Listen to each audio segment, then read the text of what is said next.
दी। ये सारे सवाल अभी जस के तस थे, तो आगे की तफ्तीश में वो सच्चाई भी सामने आ गई। गुंजा के घर वालों की माने तो जब गुंजा ने औरंगाबाद के गांव से 10वीं की पढ़ाई पूरी की थी, तभी उसके फूफा और बुआ ने आगे की पढ़ाई लिखाई के लिए उसे अपने पास रख लिया था। जीवन सिंह ने खुद गुंजा के फूफा से कहा था कि वो अपनी बेटी को अगर उसके पास डाल्टनगंज भेज दे तो गुंजा की पढ़ाई भी अच्छी होगी और उसका करियर भी आसानी से बनेगा। गुंजा के पिता राम रूप सिंह को ये बात जच गई।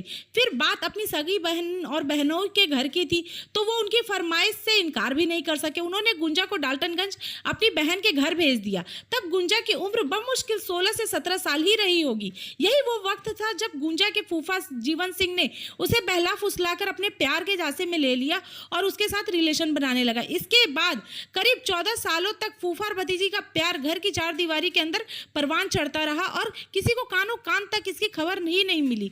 हैरत की बात है कि ना तो गुंजा की बुआ को इसकी जानकारी मिली और ना ही औरंगाबाद में उसके घर वालों को। जब तक सब खामोशी से चल रहा था तब तक सब ठीक था, लेकिन जब गुंजा की शादी की बात चलने लगी तो फिर कहानी में ट्विस्ट आ गया। अब जीवन सिंह गुंजा को शादी करने से रोकने की कोशिश करने लगा और तो और उसने ट्रेन के आगे लेटकर जान देने की भी धमकी दी। लेकिन चूंकि गुंजा फूफा के साथ अपने इस अफेयर के बारे में अपने माता पिता को नहीं बता सकती थी, इसलिए उसने अपने घर वालों की मर्जी से शादी करने का फैसला कर लिया। हाँ, फूफा के बहुत दबाव बनाने पर उसने इतना वादा जरूर किया कि वो शादी के बाद भी उसके साथ अपने ये सीक्रेट अफेयर जारी रखेगी।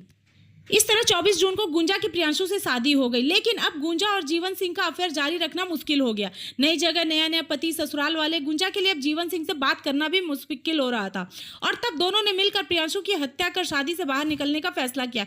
यहाँ तक कि इस मर्डर मिस्ट्री में साथ देने और मर्डर के बाद फिर से अपने वापस लौटने के बाद बदले जीवन सिंह ने अपनी भतीजी को अपनी प्रॉपर्टी में से एक जमीन का हिस्सा और 40 लाख रुपए गिफ्ट के तौर पर देने का वादा भी किया। ऐसे में गुंजा भी झट से अपने पति को मारकर प्रेमी के पास वापस लौटने के लिए तैयार हो गई। असल में गुंजा का फूफा जीवन सिंह काफी पैसे वाला है, ट्रांसपोर्टर है, उसकी कई बसें चलती हैं, फिर डाल्टनगंज और आसपास 2 व्हीलर्स के कई शोरूम भी हैं। इस तरह उसके पास पैसों की कोई कमी नहीं है। पुलिस की जांच में पता चला कि जीवन सिंह शादी के बाद भी गुंजा के साथ पूरी तरह अफेयर में गाफिल था। गुंजा ने अपने ससुराल से ही छुप कर अपनी कुछ प्राइवेट तस्वीरें और वीडियोस भी जीवन सिंह को भेजे थे। उसकी मोबाइल फोन की फॉरेंसिक जांच में अब इस बात का खुलासा भी हो चुका है। पता चला है कि जीवन सिंह पहले भी अलग अलग बहानों से अड़चन लगाकर गुंजा की 2 शादियां तुड़वा चुका था। वो ये शादी भी तुड़वा देना चाहता था, लेकिन माँ बाप की उम्मीदों के सामने गुंजा मजबूर थी। उसने शादी करने का फैसला कर लिया।